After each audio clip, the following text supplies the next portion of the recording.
Good morning, student. Last video we have studied about the ray diagram of concave lens. ठीक है. Now again we will see one more ray diagram related to the concave lens.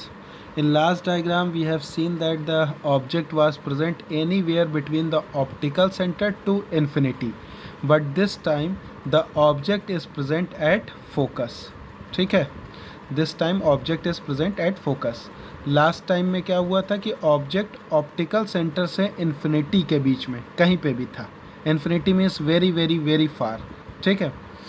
And in this case what will happen that object is present at focus. Now according to the rule for image formation, how many rays are required? At least 2 rays are required. So from the object I will take first ray which is parallel to the principal axis.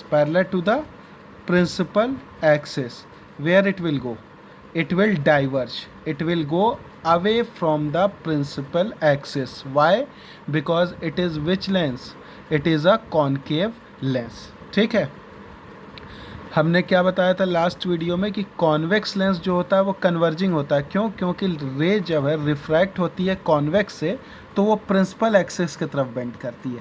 But concave lens क्या होता है? Diverging होता है. क्यों? क्योंकि जब रे strike होती है कॉन्केव लेंस में तो रे जो होती है वो अवे जाती है प्रिंसिपल एक्सिस से. प्रिंसिपल एक्सिस से दूर जाती है रेस. ठीक है.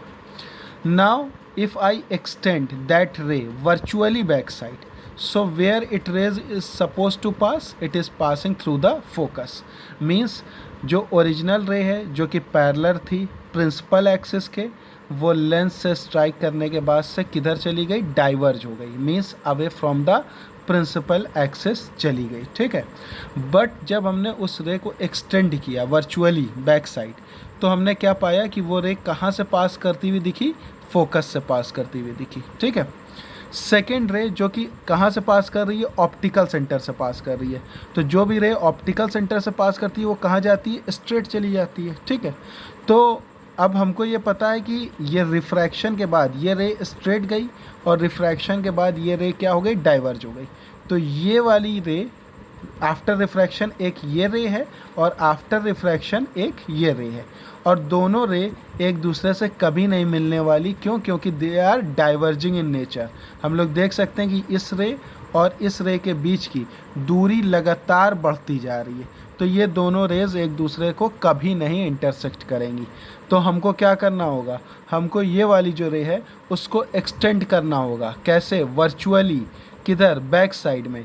तो जब इसको बैक साइड में वर्चुअली एक्सटेंड किया तो ये रे इस रे को कहाँ पर इंटरसेक्ट की? उसको इस पॉइंट पर इंटरसेक्ट की या मीट की. ठीक है. और जहाँ पर दो रे मीट करती हैं या इंटरसेक्ट करती हैं उस पॉइंट को हम लोग क्या बोलते हैं? Point of image. मीन्स उस पॉइंट से प्रिंसिपल एक्सिस तक की दूरी जो होगी वो इमेज होगी. ठीक है. So basically image is form over here. अब इमेज कहाँ पर बन रही है? इमेज बन रही है फोकस और ऑप्टिकल सेंटर के बीच में बन रही है.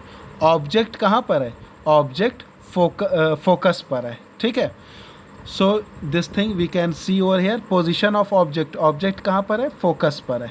पोजीशन ऑफ इमेज कहाँ पर है? Between focus and optical centre. And the last thing property of image. किस तरीके की इमेज है? वर्चुअल है. क्यों? क्योंकि ये वाली रे रियल वाली तो इधर चली गई थी, वर्चुअल वाली आके इंटरसेक्ट की ना.